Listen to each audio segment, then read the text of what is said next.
Welcome everyone. Today's video, a little bit of maintenance on my tree fern bed.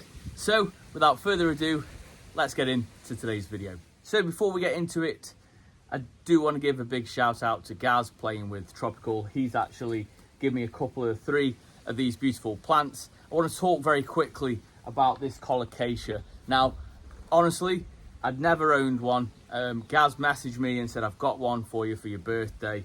And honestly, it's probably becoming one of my absolute favourite plants in the garden. Never owned one.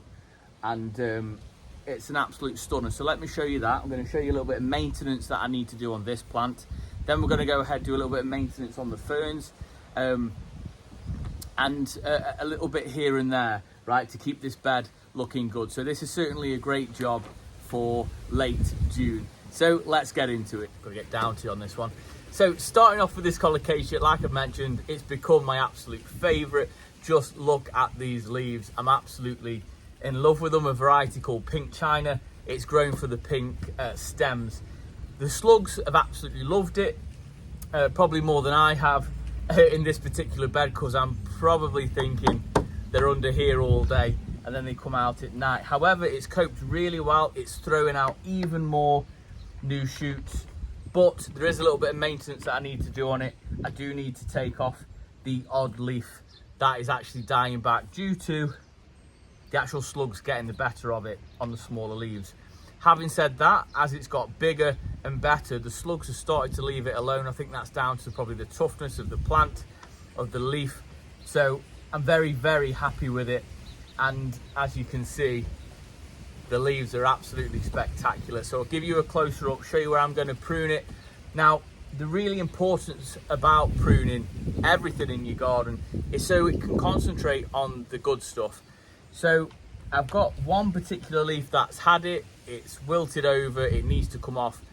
But even though that it's on its way out, the plant will still be trying to save it. The plant will still be putting time and energy into that particular stem, even if it's not doing so great. So by us pruning it correctly will really help this plant A, recover better, and B, concentrate on making these even bigger.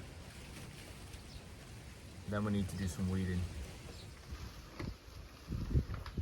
Now, as you can see, let me take this out. It's got brand new shoots coming just here, which I'm really excited about. These have really sized up very, very well. These are very, very healthy. As you can see, we've got new leaves coming out the tops. But this is what I mean. So this is what we need to keep on top of.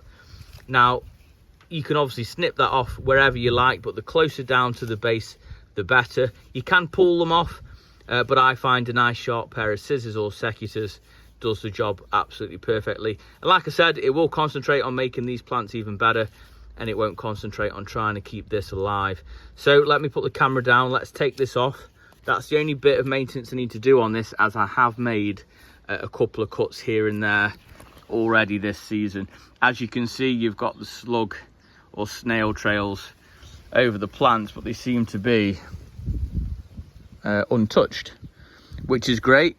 Same can't be said for this beautiful hosta next to it, but I'm hoping next year with the pond build we won't see as many slugs in the garden. That's the plan anyway.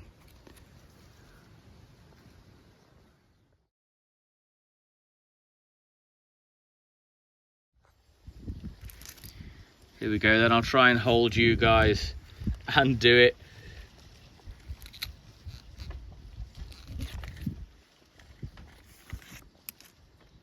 That secateurs are pretty good. There we go, as close as you possibly can. And that's it. That's all I'm going to do with that. And I'm just, I'm really excited just to have the plant and watch them grow. I've seen them for a few years and I've never owned one. So I can't tell you how lucky I feel to be gifted one for my birthday. Right, so as mentioned, hosta isn't doing too great. I'm not going to do too much with it. They're hanging on. I'd rather have the leaves on than leaves off, because they're just going to carry on, aren't they? So I will give this a feed today with a little bit of chicken manure just underneath the ground. So Gaz actually gave me a shuttlecock fern. Now, this isn't down to the position that it's in, this is down to where it was within Gaz's garden, or if you find the same, might be where you buy it from a nursery in a certain position, then you'll plant them out into your garden. As you can see, the new leaves are absolutely untouched. So I'm going to go ahead, I'm going to take off these brown ones just here, and then it will make a massive difference to how that looks. And again, it will concentrate on the green leaves, so it's just a good, what we call maintenance job. And again, for good plant hygiene, we're going to take them down as low as we can go.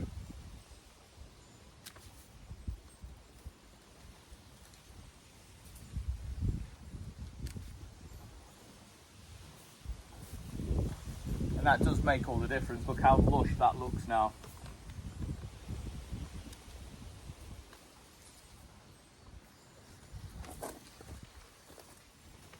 Now just here I planted a really lovely Fatsia spider's web, but as you can see, the slugs have had an absolute field day with it.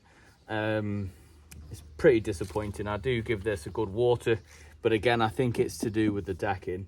It will recover, I'm confident. Over the next year or so, it will get stronger, it will get better and better. This year, unfortunately, it's just one of those things. It's one of those things in the garden that hasn't done as well. But again, a little bit of maintenance needs to be done, as there is the odd leaf that's dying off. So we need to go ahead and take these little bits off. But for the most part, I'm going to leave them on.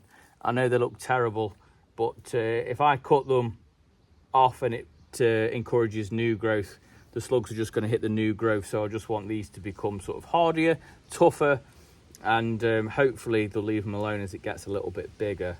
But it is disappointing.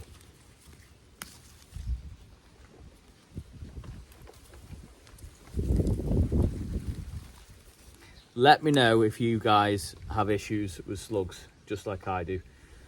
Then last of all, we're going to talk about the tree fern very quickly. I have done a separate video on tree ferns, and they're now having them in stock at B&M, which is really great to see. But I'm going to go ahead, I'm going to water this bed. Even though it's just spitting with rain, I'm going to water this anyway.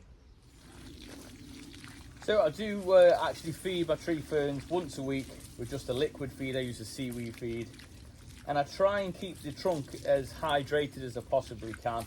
Particularly in the heat wave, I try and water it every single day, and I will feed it every single week. Obviously, I try and make sure the crown gets as much as possible. And then I know it sort of sounds counterproductive really to give this a good water and try and keep this really wet, because obviously that's where the slugs are coming from, and that's why the slugs are being drawn to this bed. However, this little bit of maintenance has been good. This shuttlecock fern just here looks great for it. The tree fern's really starting to settle into the garden, which I'm excited about. This Colocasia, I'm absolutely over the moon with that. I've got another one over the other side of the garden. I am just going to go ahead and grab a tiny bit of chicken manure and put underneath this hosta, try and encourage some new growth out onto the hosta. Even though the slugs will probably have it, I think it's a good idea.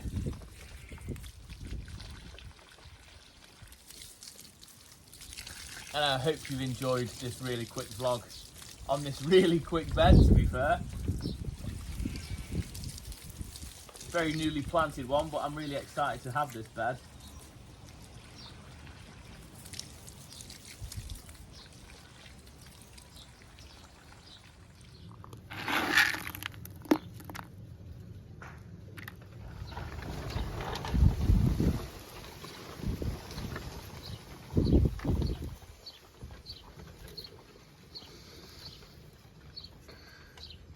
Hopefully, Gertie won't find that. Hey, Gert.